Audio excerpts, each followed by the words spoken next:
E a primeira palavra que emerge da cruz é autoridade. No grego, exousia. E quando você olha para essa palavra exousia, ela é o somatório de duas palavras, porque ela fala de uma autoridade que Deus exerce de fora, porque Ele está fora do mundo. E ao mesmo tempo Ele exerce por dentro. E aí você vai entendendo que era necessário que Jesus viesse, para que essa autoridade pudesse ser manifesta no mundo. E quando nós entendemos isto, que o governo de Deus é por meio de Jesus, e agora, fala assim, e agora é por meio da igreja. Você entende isso? Sim ou não? Sim ou não? Então quando você sair daqui, você passa ali no stand e se inscreva, porque amanhã de manhã eu vou colocar um texto de aprofundamento para aqueles irmãos que decidiram participar, e nós vamos caminhar nessa pegada até quinta-feira, quando nós vamos nos encontrar novamente para mergulharmos no entendimento de ciclos que precisam ser estabelecidos e compreendidos e discernidos na nossa vida. Amém? Você está preparado? Irmão, não sei como é que você está aqui hoje não. Eu não sei se você veio para mais um culto na sua caminhada como cristão, ou se você veio para um culto. Eu não sei o que vai acontecer amanhã, mas eu sei o que vai acontecer agora. Eu estou assim, eu estou explodindo. Vamos lá. Papai, eu quero te agradecer por estar aqui com os meus irmãos. Eu quero engrandecer o teu nome, eu quero louvar ao Senhor, porque o Senhor é bom, o Senhor é perfeito. E nós nos colocamos completa e inteiramente nas tuas mãos, para que o teu rio jorre, para que os teus servos sejam tocados e vidas sejam transformadas, em nome de Jesus. Amém. Amém? Então vamos lá. A segunda palavra que emerge da cruz é aliança. Aliança. E essa palavra, na realidade, é a palavra que abriu o caminho para que a autoridade fosse expressa na terra. Sem aliança, você nunca conheceria a autoridade de Jesus. Você nunca poderia experimentar um relacionamento com Jesus. Você nunca poderia viver a plenitude de ser livre.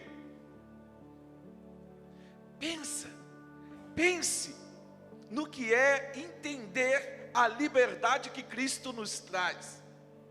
Pense no que é discernir, ser livre. A palavra do Eterno diz que o vento sopra onde quer, ninguém sabe de onde vem, nem para onde vai. Assim é todo aquele que é nascido do Espírito. Tem alguém nascido do Espírito aqui? Dá um glória a Deus. Deixa eu falar uma coisa para você, não se mexe. Pega aí o seu celular, tira a foto das projeções, começa a anotar, porque tem muita coisa para a gente discernir aqui nessa noite. E é muito interessante porque eu quero levar você para Lucas no capítulo 22, a partir do versículo 15. Deixa eu ver aqui.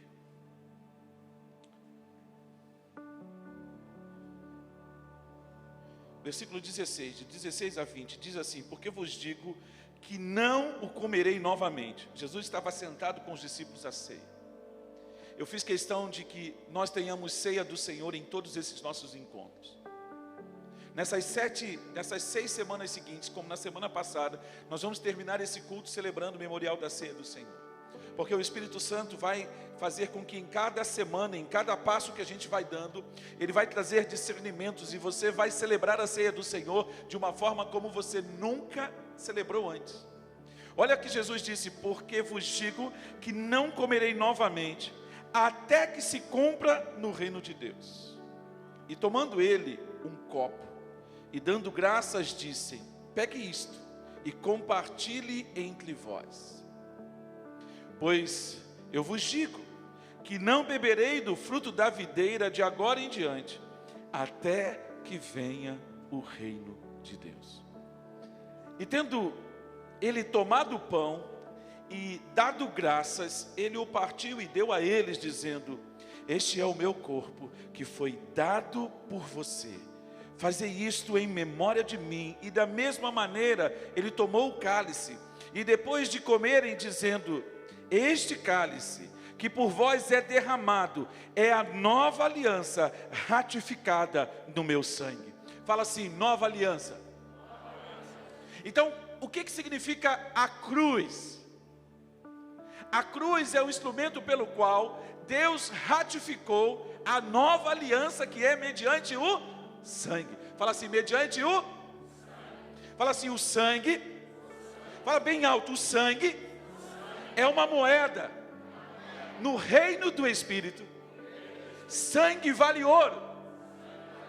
Então aí você começa a entender: esta terra tem um Deus, que por causa do pecado do homem, ele influencia muitas das decisões e de coisas que acontecem aqui. Então muitas das mortes que você vê por causa de roubo, por causa de violência, são mortes que são dedicadas a ele, porque elas são originárias, elas são consequência direta do pecado. Então quando você começa a entender que a linguagem da aliança, preste atenção, Jesus estava sentado com os seus discípulos.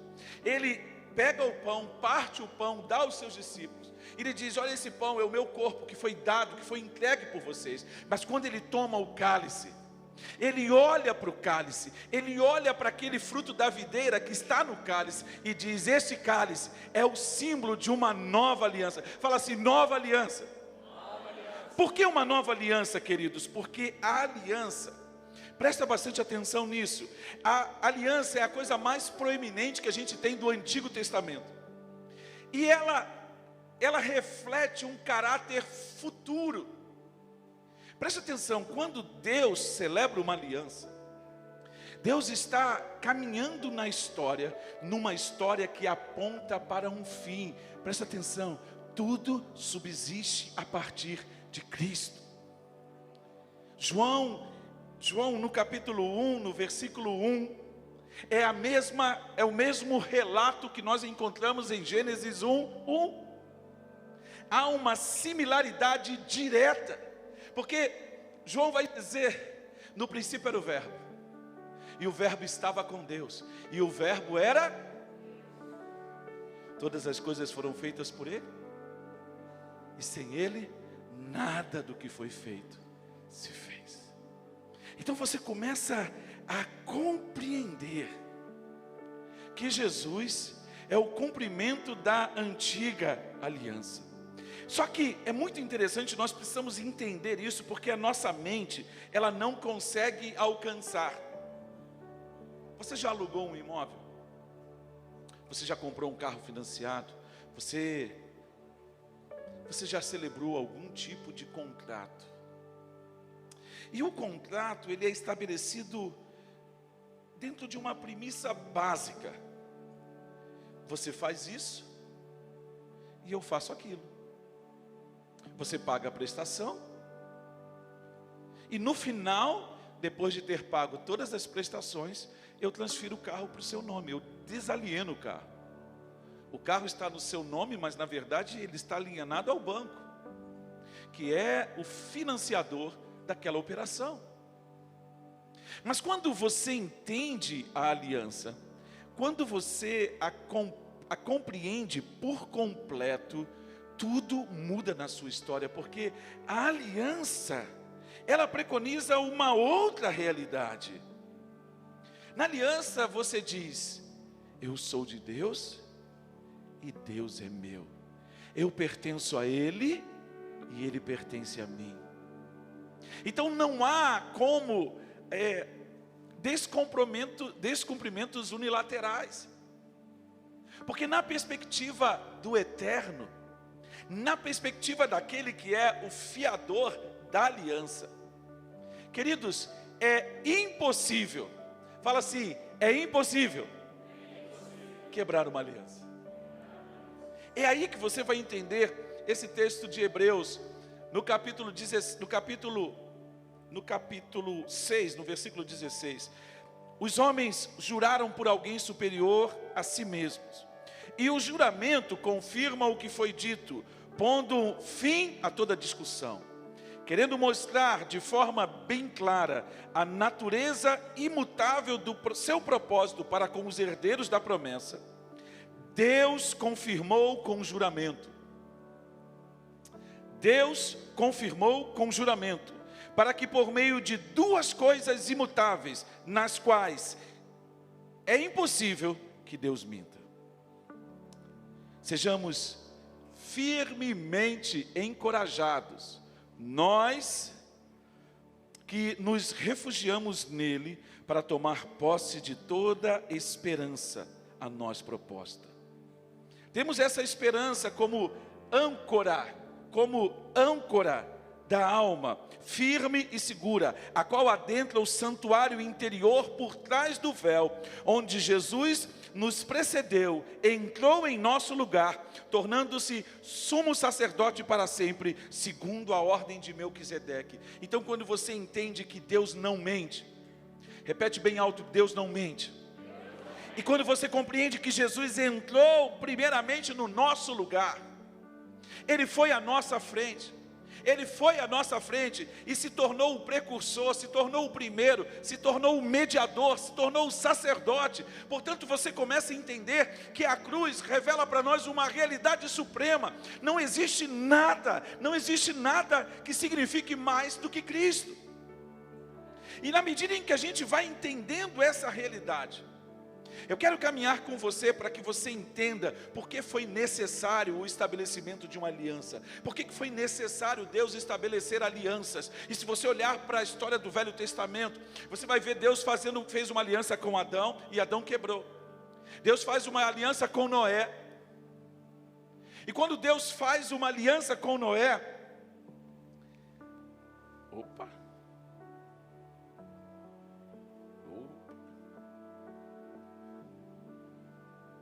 já me perdi na projeção ali. Gênesis capítulo 8, versículo 20. Depois Noé construiu um altar dedicado ao Senhor, e tomando alguns animais e aves puros, ofereceu-os como holocausto, queimando-os sobre o altar. O Senhor sentiu o aroma agradável e disse a si mesmo: nunca mais amaldiçoarei a terra por causa do homem, pois o seu coração é inteiramente inclinado para o mal desde a infância. E nunca mais destruirei todos os seres vivos, como fiz desta vez. Olha que coisa interessante. Versículo 22.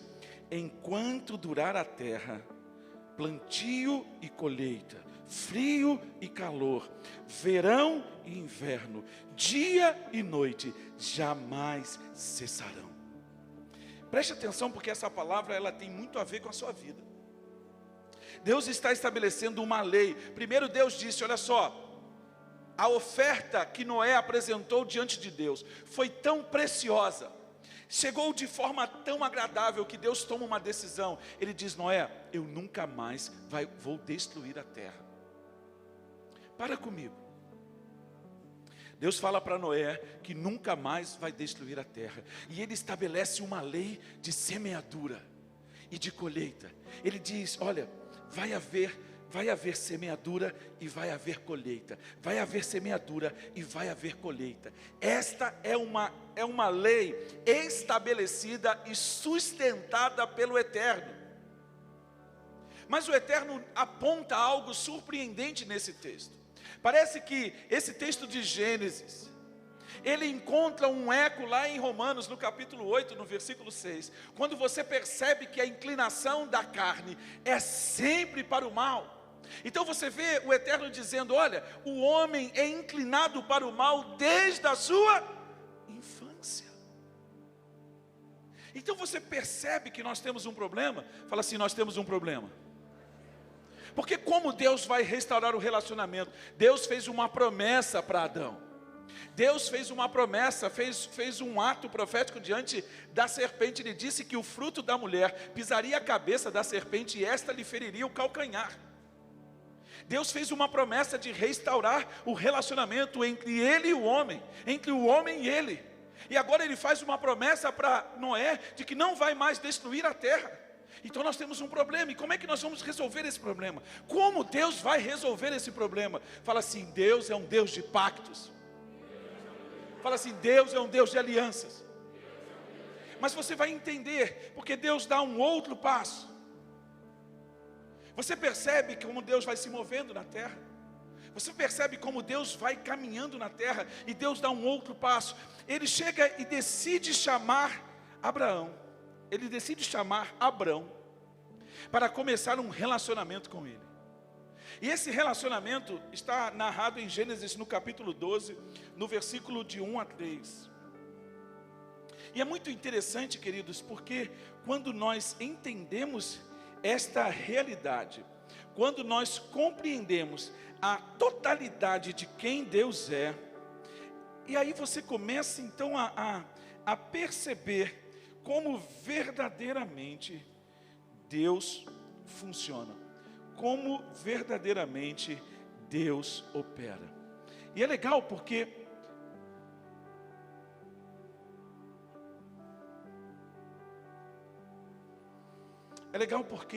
isso traz para nós uma vida de liberdade. Olha só, Deus é eterno. Repete assim, Deus é eterno. Se Ele é eterno, Ele não tem começo e não tem fim. Agora pense se Deus fosse eterno e inconstante. Ele dissesse uma coisa hoje, e amanhã Ele mudasse e dissesse outra, e depois Ele mudasse e dissesse outra. Como nós iríamos segui-lo? Como nós iríamos andar após Ele? Como nós iríamos dar passos depois dele? Deixa eu ver se eu fiz alguma coisa errada na minha projeção. Ah, tá certo. Eu só pulei um texto. Deixa esse texto aí. Eu só pulei o texto de Tiago, no capítulo 1, no versículo 17.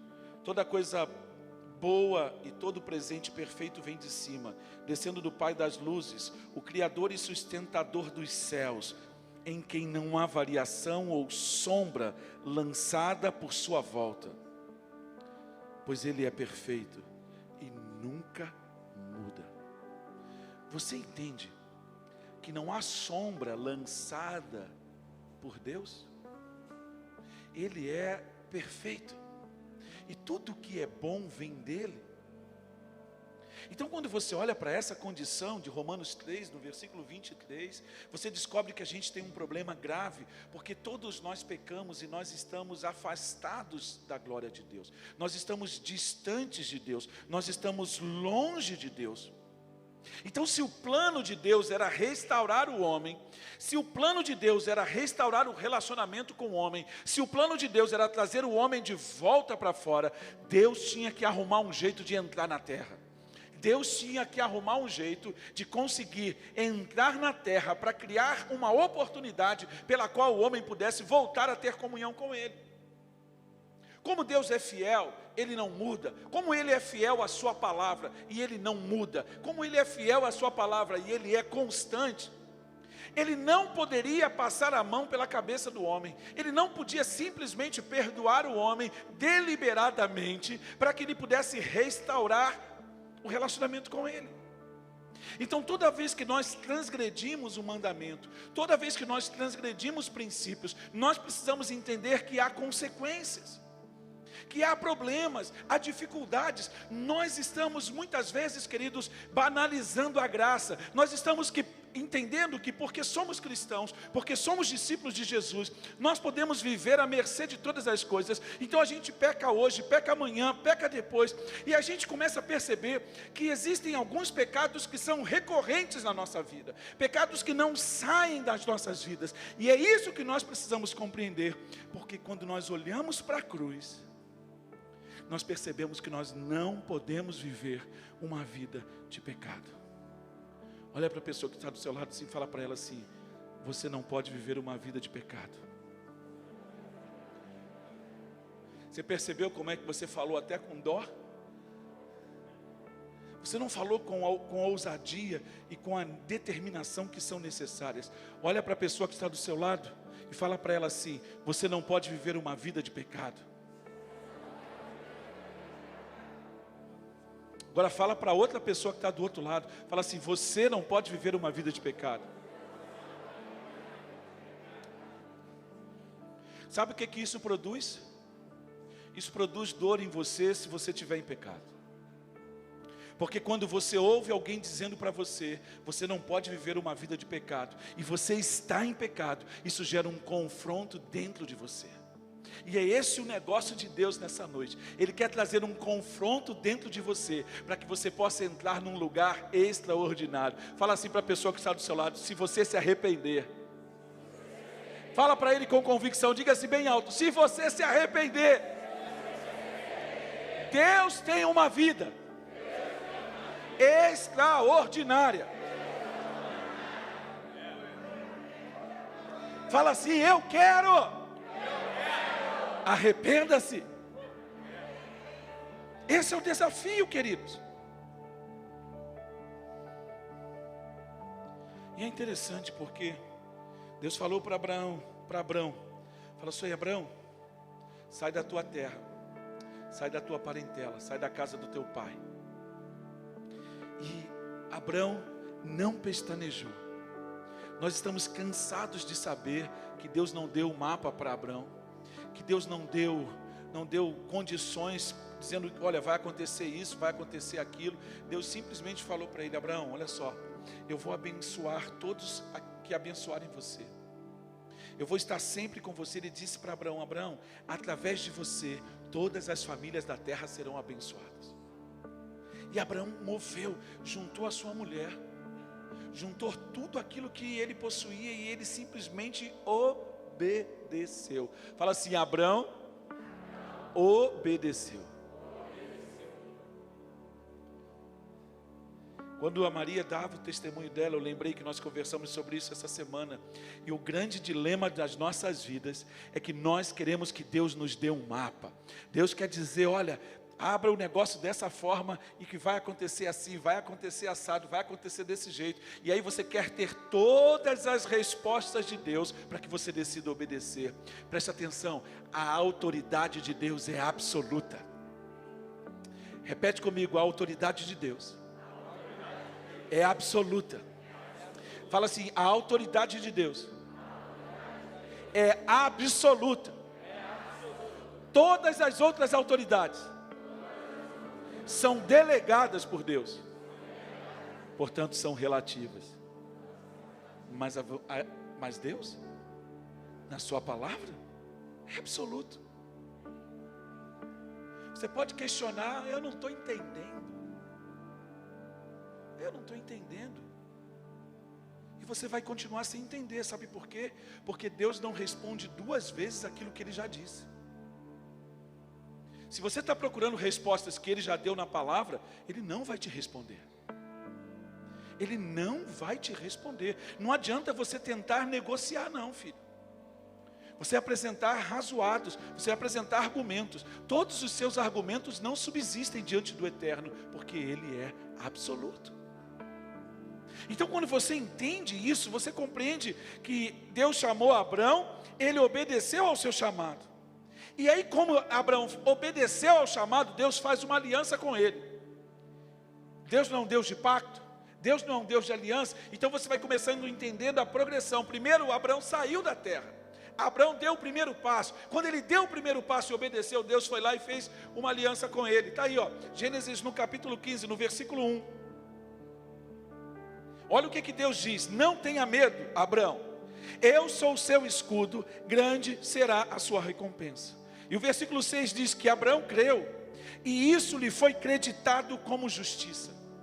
Abraão creu na promessa de Deus. Abraão creu em tudo aquilo que Deus falou que ia acontecer a partir dele. E quando você olha para essa realidade, você fica perplexo. Por quê? Porque Deus diz mais: eu sou o Senhor que o tirei de Ur dos caldeus, para dar a você esta terra como herança, perguntou-lhe Abrão: ó soberano Senhor, como posso saber que tomarei posse dela? Um problema. Como Deus ia falar para Abrão que ele ia dar aquela terra para ele? Olha o versículo 9. Respondeu-lhe o Senhor: traga-me uma novilha. Repete: uma novilha, uma cabra, um carneiro, todos com 3 anos de vida. Repete: todos com 3 anos de vida. E também uma rolinha e um pombinho. Abraão trouxe. Olha o versículo 10. Abraão trouxe todos esses animais, cortou-os ao meio e colocou cada metade em frente à outra. As aves, porém, ele não cortou. Nisso, as aves de rapina começaram a descer sobre os cadáveres, mas Abrão os enxotava. Ao pôr do sol, Abrão foi tomado de sono profundo, e eis que vieram sobre eles trevas densas e apavorantes. Preste bastante atenção. Sempre que você se move no reino do Espírito, vem oposição. Sempre que você se mover em obediência a Deus, a oposição vai se levantar com você. Abraão estava em sonho. Mas você sabe que nós somos seres espirituais e o nosso espírito não dorme. Então o Senhor lhe disse: saiba que os seus descendentes serão estrangeiros numa terra que não lhes pertencerá, onde também serão escravizados e oprimidos por 400 anos. Mas eu castigarei a nação a quem servirão como escravos, e depois de tudo sairão com muitos bens. Você, porém, irá em paz a seus antepassados e será sepultado em boa velhice. Você está entendendo o que Deus estava falando para Abraão? Por que no versículo 6 o texto diz que Abraão creu, e isso lhe foi creditado por justiça? Porque Deus disse para ele: você não vai ver o cumprimento dessa promessa, mas sou eu quem sou o eterno, sou eu quem estou garantindo para você. E hoje eu estou fazendo uma aliança com você, e toda aliança que Deus faz é mediante o sangue. O sangue é uma moeda preciosa no reino do Espírito. Quando Abraão faz aquele sacrifício, Deus estava dizendo: olha, esse sangue é o testemunho entre nós de que eu vou cumprir a minha parte da promessa. Você vai morrer. Mas ele disse: na 4ª geração, os seus descendentes voltarão para cá, porque a maldade dos amorreus ainda não atingiu a medida completa. O que isso significa? Que Deus ainda não podia dar a terra que ele havia prometido dar a Abraão. Porque o limite da iniquidade não tinha chegado ao topo. Por que Deus prometeu? Você vai entendendo. Depois que o sol se pôs, veio a escuridão, eis que um fogareiro esfumaçante, como uma tocha acesa, passou entre os pedaços dos animais. Naquele dia, Deus fez a seguinte aliança com Abrão: os seus descendentes.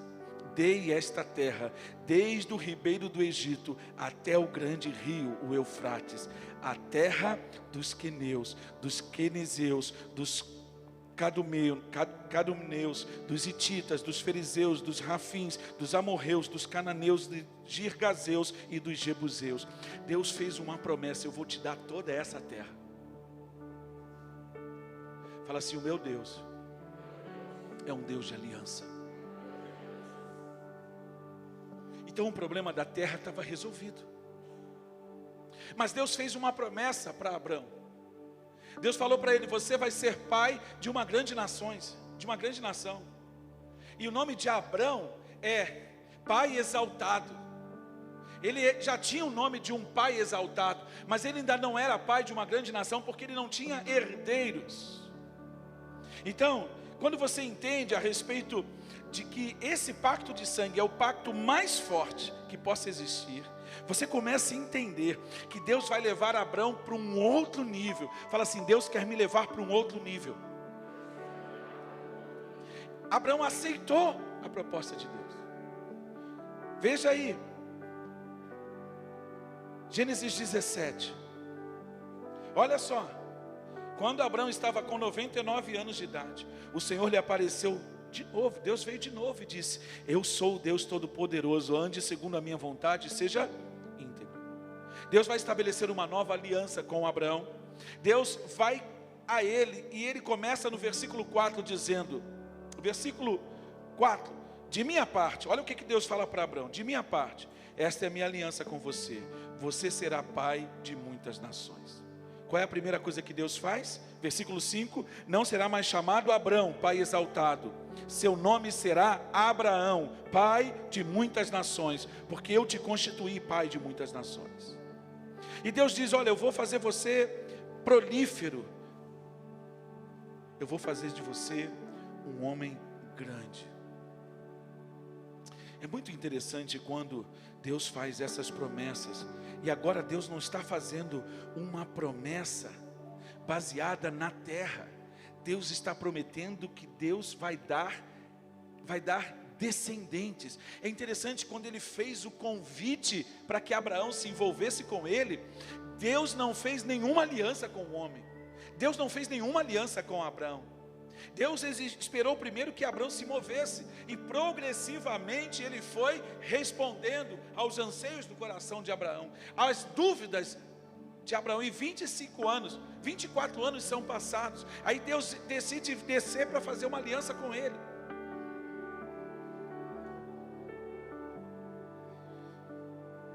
Olha o que Deus fala, versículo 9, de sua parte, agora é a parte de Abraão. Disse Deus a Abraão: guarde a minha aliança, tanto você como os seus futuros descendentes. E aí ele diz: esta é a minha aliança com você. Versículo 10, todos os do sexo masculino entre vocês serão circuncidados na carne. Terão que fazer esta marca, que será o sinal da minha aliança entre vocês. Espera aí, Deus estava dizendo para Abraão que agora a aliança de sangue não era mais o sangue dos animais, mas era o sangue dos próprios descendentes, porque eles teriam que fazer o corte do prepúcio, e o corte do prepúcio sangraria. E ele diz: esse é um estatuto perpétuo, que será sempre celebrado entre vocês. Então por que eles fazem isso? Porque eles têm que compreender essa realidade. Abraão ainda estava atordoado, ele não conseguia compreender a amplitude do que Deus estava fazendo. Tanto que no versículo 18 do capítulo 17, ele pede para Deus: permita que Ismael seja o meu herdeiro. Deus nem responde. Deus fala simplesmente para Abraão que agora ele vai estabelecer uma aliança com ele, e essa aliança será eterna. Ele diz: eu vou te dar um filho, versículo 21, mas a minha aliança eu a estabelecerei com Isaque, filho que Sara dará a você no ano que vem, por esta época. Ele dá o nome de uma criança que ainda não havia nascido. Ele diz: eu não posso aceitar Ismael, porque Ismael não é o filho da minha promessa, Ismael não é o filho da minha aliança. E aí Deus vai, se você olhar o capítulo 18, eu não vou tratar do capítulo 18 aqui, você vai ver que Deus desce na terra, vai à casa, à tenda de Abraão, e conversa com ele. Deus mais 2 anjos vão até ele, depois Deus anda com ele, e aí você vai ver todo o descortinar de Sodoma e de Gomorra. Mas o capítulo 17, no versículo 9, tem uma coisa que me chama a atenção. Deus fala para ele: guarde a minha aliança, tanto você como os seus descendentes.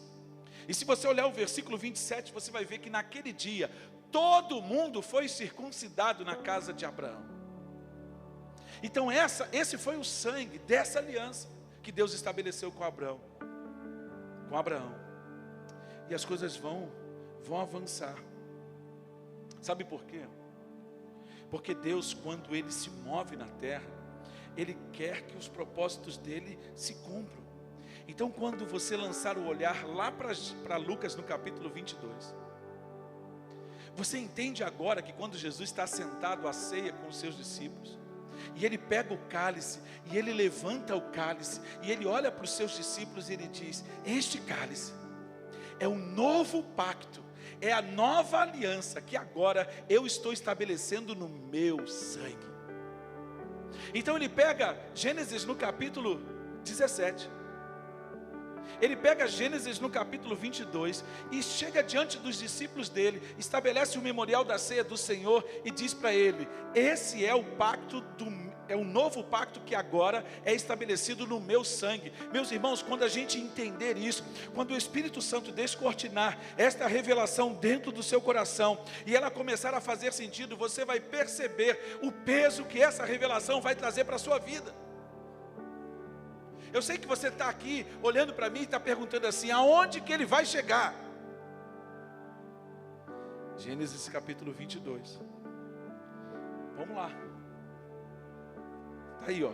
Tira a foto aí, guarda aí. Deus põe Abraão à prova. Deus fez uma aliança de sangue com os animais. Deus faz uma aliança de sangue com o sangue dos descendentes de Abraão. E agora Deus pede o próprio filho. Deus pede o próprio filho de Abraão. Talvez você vai dizer assim: mas que Deus é esse? Talvez se você é adepto da doutrina do politicamente correto, você vai dizer que Deus não ama. Você vai dizer que Deus não é bom. Larga tudo isso, joga o politicamente correto no lixo. O politicamente correto não edifica, o politicamente correto não vai te levar para o céu. Deus mandou que Abraão oferecesse o seu único filho como oferta no Monte Moriá. Versículo 6 diz que Abraão pegou a lenha para o holocausto, colocou nos ombros do seu filho Isaque, e ele mesmo levou as brasas para o fogo e a faca. Isaque, versículo 7: meu pai. Sim, meu filho, respondeu Abraão. Isaque perguntou: as brasas e a lenha estão aqui, mas onde está o cordeiro para o holocausto? Então estendeu a mão e pegou a faca para sacrificar o seu filho. Ele disse: mas o anjo do Senhor o chamou. Abraão botou o menino deitado sobre a lenha. Quando ele levanta a faca, o anjo brada em alta voz: não faça mais isso, não toque no menino. E o anjo diz: agora sei que você teme a Deus.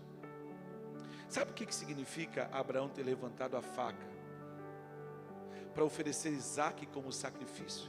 Sabe por que o anjo gritou? Considere feito. A disposição de Abraão era de uma entrega absoluta. Fala assim: a disposição da entrega tem que ser absoluta. Fala assim: ninguém pode se dar pela metade. E aí você vai entender no versículo 16. Deus faz uma declaração absurda. Juro por mim mesmo, declara o Senhor, que por ter feito o que fez, não me negando o seu filho, o seu único filho, esteja certo de que o abençoarei, o farei e farei os seus descendentes tão numerosos como as estrelas do céu, como a areia das praias do mar. Sua descendência conquistará as cidades que lhes forem inimigos, e por meio dela, fala assim, por meio dela, todos os povos da terra serão abençoados. O que você entende do que aconteceu?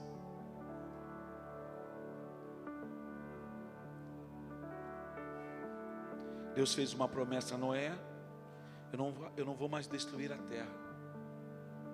Mas quando Deus estabelece uma aliança com Abraão, Abraão caminha, Deus promete: eu vou te dar a terra. Depois Deus faz uma aliança e Ele diz: eu vou te dar um filho daqui a um ano. Sua esposa vai ficar grávida, você vai mudar o nome dela também. E eu vou te dar um filho. Passados os anos necessários, quando esse menino está mais ou menos com a idade de 12, 13 anos, Deus pede para Abraão assim: me dá o seu filho. E Abraão não negou. Deus colocou Abraão à prova. E quando Abraão não negou o seu único filho, sabe o que Abraão fez? Ele abriu as portas. Fala assim: as portas foram abertas.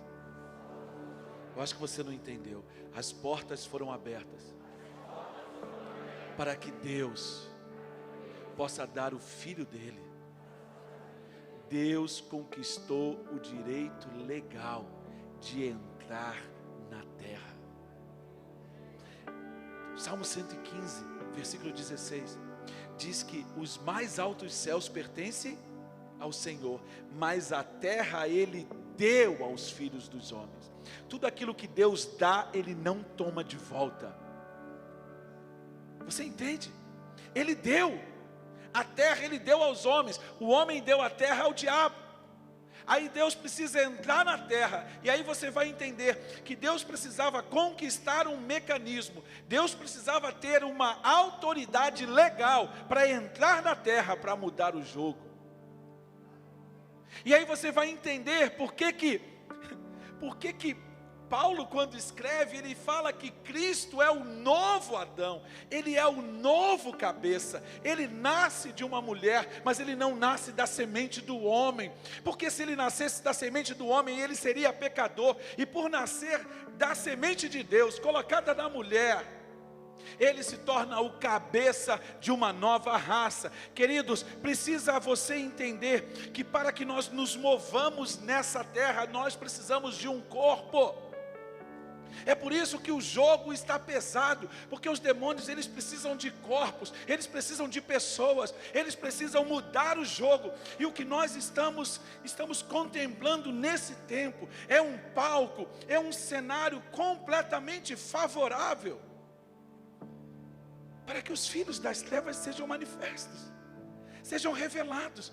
E aí você vai entender com clareza o que vai acontecer, queridos, é que realmente a aliança, ela emerge da cruz e traz o homem de volta para o jogo, traz o homem de volta para o propósito de Deus. Deixa eu colocar essa imagem aqui para você entender.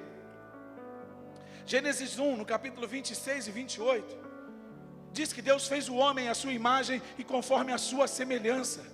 Diz que Deus deu ao homem a capacidade e o poder para dominar. Então quando você olha para Mateus no capítulo 28, no versículo 19 e 20, o que Deus está fazendo? Deus está fazendo de novo aquilo que Ele já tinha feito em Gênesis. Deus está fazendo de novo. Ele está dando ao homem a autoridade. Ele está dando ao homem o poder para que o homem possa exercer domínio. Eu acho que vocês não entenderam isso não. Você entendeu mesmo? Sim ou não?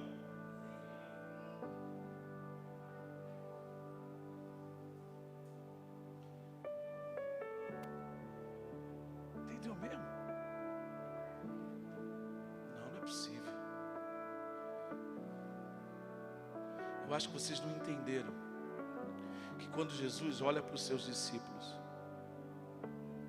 olha para aqueles 120 que permaneceram em Jerusalém até que do alto eles fossem revestidos de poder.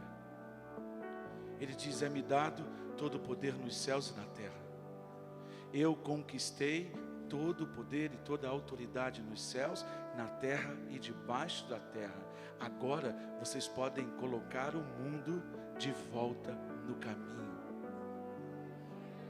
Queridos,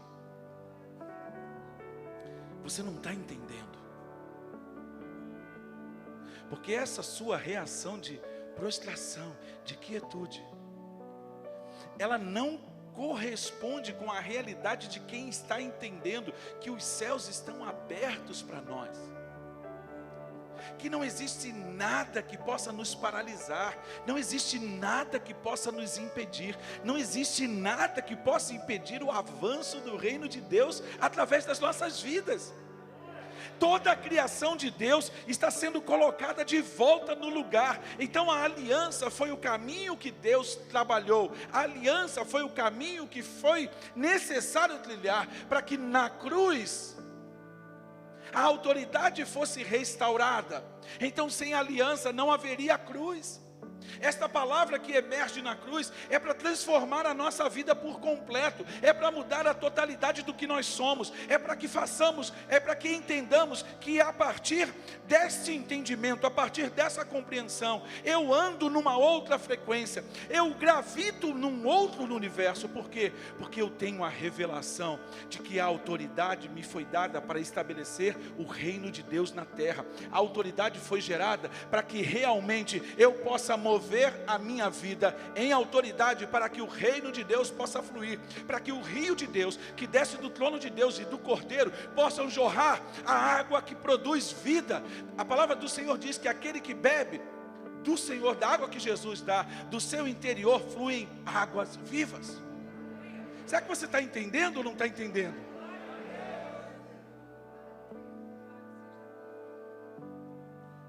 Você já viu Lucas no capítulo 4? Lucas no capítulo 4, no versículos 18 a 19. Lucas vai deixar claro: o Espírito do Senhor está sobre mim, porque Ele me ungiu para pregar boas novas aos pobres. Ele me enviou para proclamar liberdade aos presos, recuperação de vista aos cegos, para libertar os oprimidos e proclamar o ano da graça do nosso Senhor. Você sabe o que aconteceu em Atos? No capítulo 2, no versículo 4, quando no dia de Pentecostes aqueles homens e aquelas mulheres estavam reunidos em Jerusalém, eles estavam celebrando a festa do Pentecostes, eles estavam celebrando a festa da Torá, eles estavam celebrando a entrega da palavra do Senhor no Monte Sinai. E aí quando você olha para esta celebração, o versículo 4 vai dizer que todos ficaram cheios do Espírito Santo. Repete para mim: todos ficaram cheios do Espírito Santo. Eu acho que você não entendeu. Todos ficaram cheios do Espírito Santo e começaram a falar noutras línguas, conforme o Espírito lhes capacitava. Você entende o que estava acontecendo, meu irmão? Sim ou não? Eles estavam cheios do Espírito Santo, eles estavam derramados de poder pelo Espírito Santo.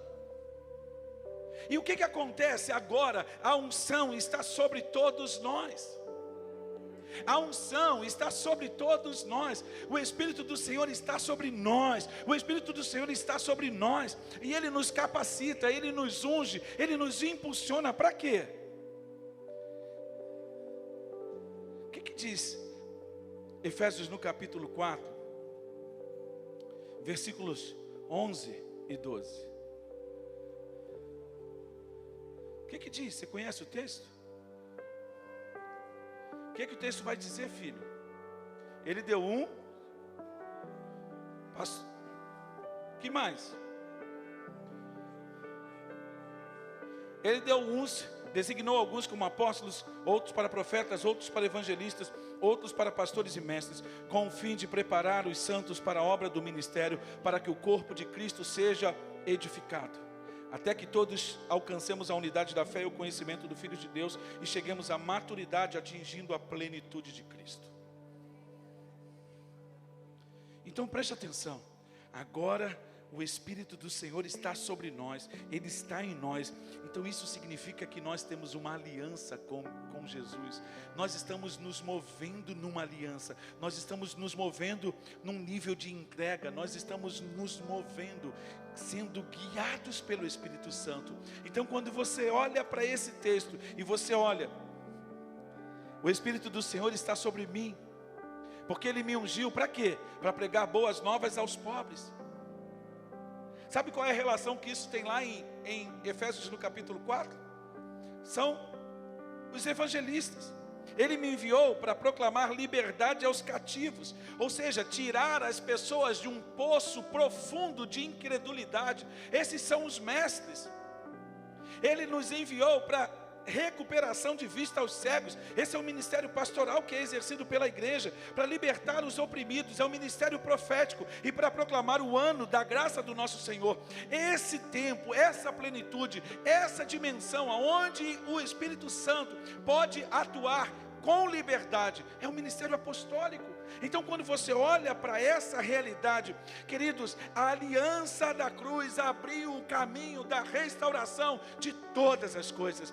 Deus na cruz, Ele reconciliou tanto as coisas que estão no céu, tanto as coisas que estão na terra, tanto as coisas que estão debaixo da terra. E Ele fez isso para que amanhã, segunda-feira, você acorde, vá fazer negócio, vá comprar, vá vender, vá lavar roupa, vá lavar louça. Você acha que Deus te fez para viver esse tipo de vida? Não, Deus te fez e Ele te levanta como um profeta, como um mestre, como um evangelista, como um pastor, como um apóstolo. Ele te levanta para que realmente você entenda a mensagem profética, a mensagem de liberdade, a mensagem de restauração. E enquanto você fica olhando para as suas mazelas, você fica olhando para a sua dor do joelho, você fica olhando e dizendo que você não tem dinheiro. Ele diz em Ageu: minha é a prata e meu é o ouro. Não existem limitações, sejam elas financeiras, sejam elas físicas. Não existe nada que possa impedir o mover de Deus na sua vida. Eu quero profetizar sobre você que tem aberto a sua boca todo dia para declarar enfermidade sobre a sua vida. Em nome do Senhor Jesus, você nunca mais vai abrir a boca para trazer maldição para a sua casa e para a sua geração. O Espírito Santo diz a você nessa noite: chega! O Espírito Santo diz a você nessa noite: basta! Você entende ou não entende? Sim ou não?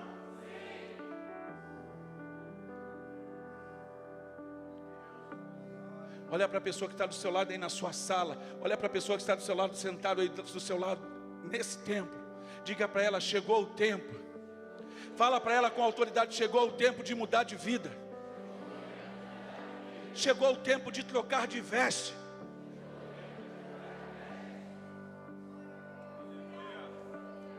Cara, eu vou ser sincero para vocês. Eu não consigo imaginar como vocês podem ficar com essa postura. Levanta aí do seu lugar, pelo amor de Deus, e dá um glória a Deus. Não faz isso porque eu estou te pedindo, não. Você precisa entender e se conectar com aquilo que Deus está fazendo. Filho, Deus está quebrando estruturas na sua mente. Deus está dizendo para você que a religião não vai mais te controlar. Deus está dizendo para você que Ele tem uma vida de plenitude para a sua casa. Ele tem uma vida que excede a todo o entendimento. Ele tem uma vida que te leva para lugares que você nunca imaginou andar. Levanta a sua mão e impõe as mãos sobre a pessoa que está do seu lado. Fala com ela, ministra sobre a vida dela. É tempo de nós tomarmos uma outra postura.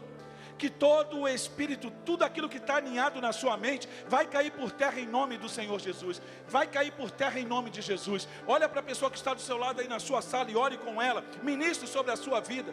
Não dá mais para continuar vivendo esse tempo de incredulidade.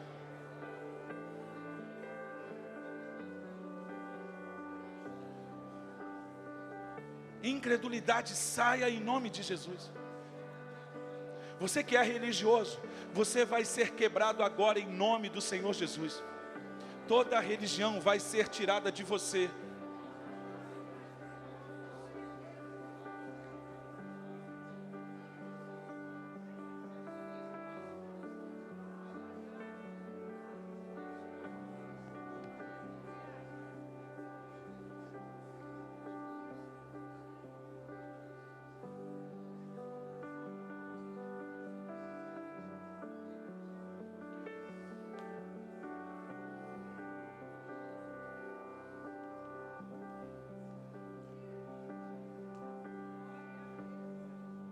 Senhor, em nome de Jesus, em nome do Senhor Jesus, toca na mente, Deus, do alto da cabeça à planta do pé, e traz cura e restauração sobre essas mentes doentias, essas mentes cheias de incredulidade, que são paralisadas em todo momento. Tudo é motivo para que elas parem, tudo é motivo para que elas desistam. E em nome de Jesus, o Senhor dos senhores, o Senhor da vida, que seja quebrado, que seja que haja libertação, que haja cura. Em nome de Jesus. Repete: o Espírito do Senhor está sobre nós. Temos uma aliança com Deus. O que é dele é nosso. O que é nosso é dele.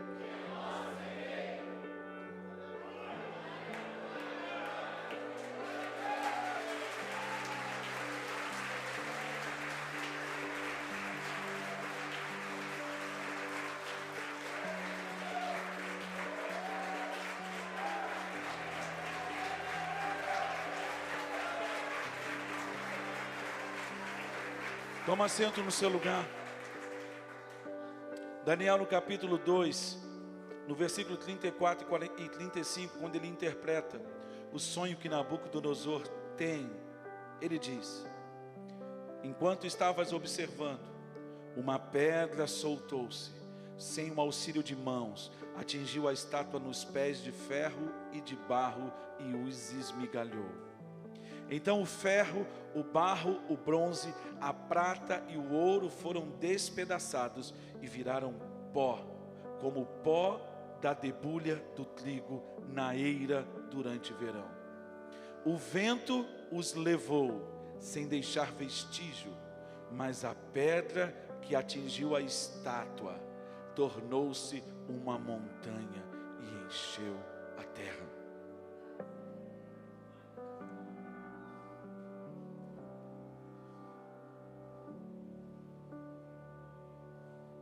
Efésios, no capítulo 2, no versículo 19 a 22, saiu um erro ali na referência. Portanto, vocês, olha o que Paulo escrevendo aos crentes de Éfeso diz a nosso respeito: vocês já não são estrangeiros, nem forasteiros, mas concidadãos dos santos e membros da família de Deus, edificados sobre os fundamentos dos apóstolos e dos profetas, tendo Jesus Cristo como a pedra angular, na qual todo edifício é ajustado, cresce para tornar-se um santuário santo no Senhor. Nele, vocês também estão sendo edificados juntos, para se tornarem moradas de Deus por seu Espírito.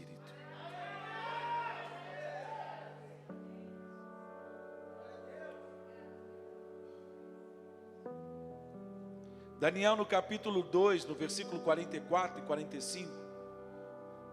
Na época desses reis, o Deus dos céus estabelecerá um reino que jamais será destruído, que nunca será dominado, nem por nenhum outro povo. Destruirá todos os reinos daqueles reis e os exterminará, mas esse reino durará para sempre. Esse é o significado da visão da pedra que se soltou de uma montanha sem o auxílio das mãos, pedra que esmigalhou o ferro, o bronze, o barro, a prata e o ouro. O Deus poderoso mostrou ao rei o que acontecerá no futuro. O sonho é verdadeiro e a interpretação é fiel. Atos no capítulo 4, versículo 11 diz: este Jesus é a pedra que vocês construtores rejeitaram e se tornou a pedra angular.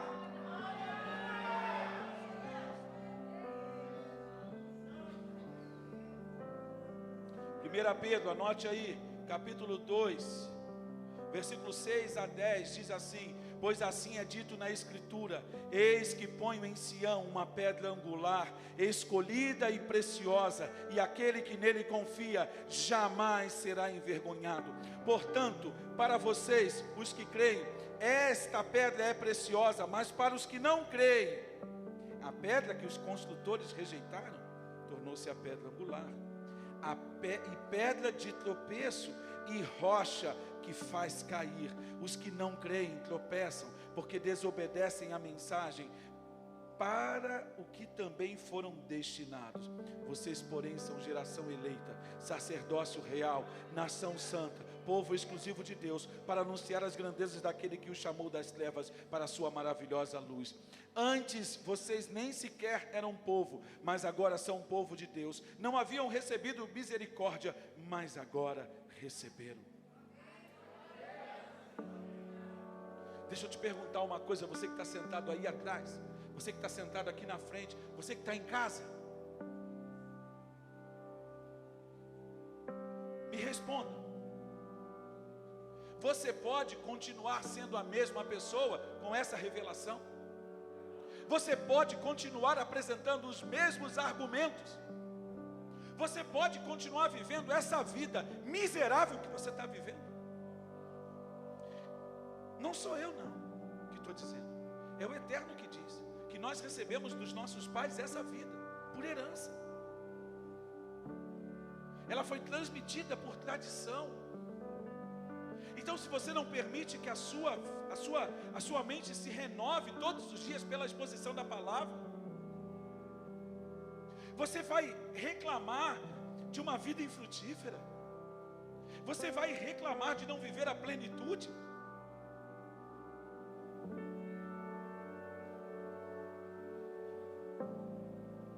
O Thales cantava: mas eu escolho Deus, eu escolho ser amigo de Deus.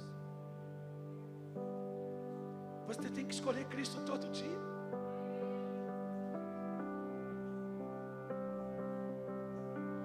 Não dá para, filho, não dá para viver amaziado, não dá para viver no adultério. Você viu o que uma aliança de sangue faz? Você está entendendo o que o adultério produz na sua vida? Você está entendendo o que uma relação sexual promíscua produz? O que o sexo entre pessoas do mesmo sexo produz? Você está entendendo a razão do que nós estamos vivendo no mundo hoje? É porque as pessoas se desviaram dessa palavra. Mas a palavra diz, Daniel diz que o testemunho é verdadeiro e a palavra é fiel. A pedra que foi cortada, quem é? Pode procurar e fazer uma análise da história.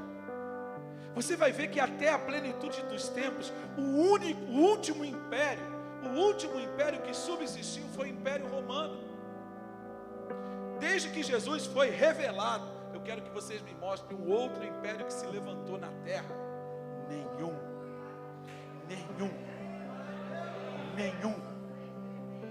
O Império Romano foi o último império que se levantou sobre a terra.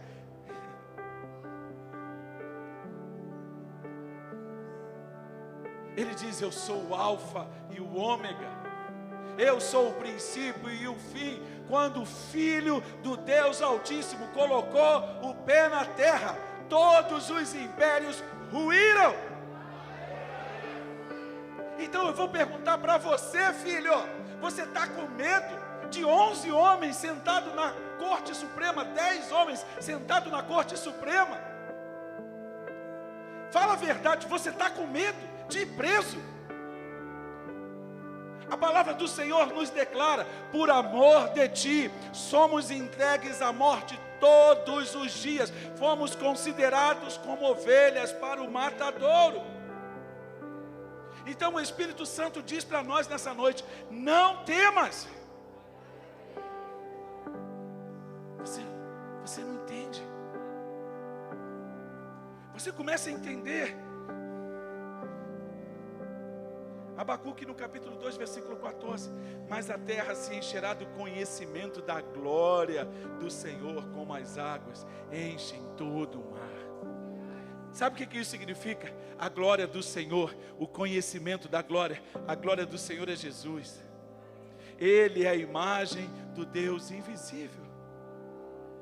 Nele subsistem todas as coisas. Ele diz que o conhecimento da glória do Senhor, essa pedrinha que foi cortada, ela esmagou tudo. E o conhecimento da glória do Senhor, ele vai ser manifesto, porque é o Senhor quem fala. Então, eu quero que você me responda. Eu escrevi um negócio aqui. A grande comissão tem origem em Gênesis. Nosso corpo veio do pó da terra, mas o nosso espírito é a imagem de Deus. Proclame o reino. É chegado um tempo da gente simplesmente se movermos-nos em ousadia, movermos-nos em autoridade, olharmos para as Escrituras todos os dias e acordar para proclamar o reino, porque nós somos sacerdócio real, nós somos nação santa, nós somos uma propriedade exclusiva de Deus. Você entende me responda, o que você precisa tirar da sua vida hoje? O que você quer quebrar na sua vida hoje? O que está te prendendo de viver um relacionamento com Deus?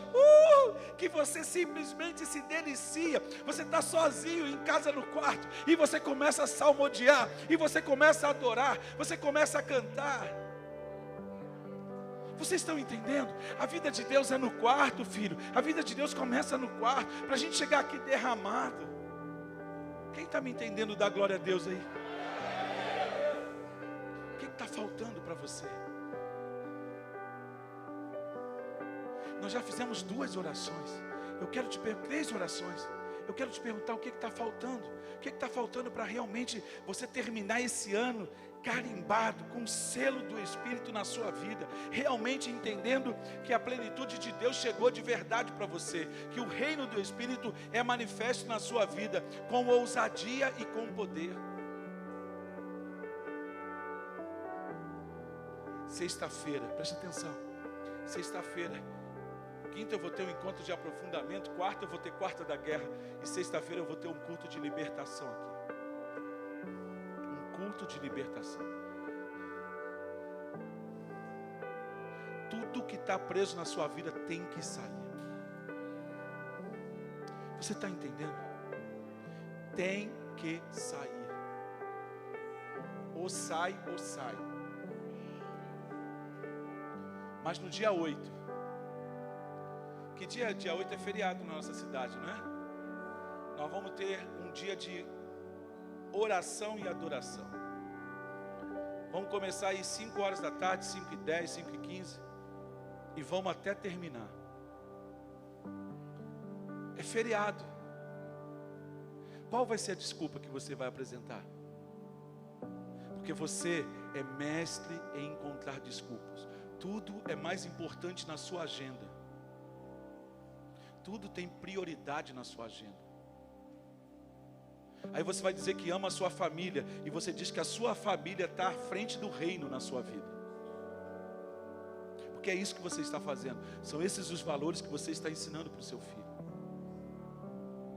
Vocês estão nessa vibe moderna de que os seus filhos são cabeças, de que os seus filhos precisam de você, os seus filhos precisam de Deus, da palavra de Deus atuando em você.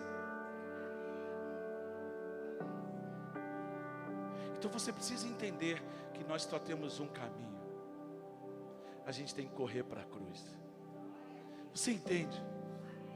Porque é na cruz que eu sou curado, é na cruz que eu sou confrontado, é na cruz que o Espírito Santo me bate. Porque quando eu entendo a autoridade, quando eu entendo a aliança, e eu digo que eu tenho uma aliança, então se eu tenho uma aliança, onde é que está a minha autoridade? Aonde está a manifestação dos atos de Deus na minha vida, que é o poder? Você está entendendo? Você não tem uma aliança? Ele não pôs um anel no seu dedo? Então está na hora de viver. Eu estou indo para o tudo ou nada. É tudo, filho, não tem outro caminho. Nós vamos romper.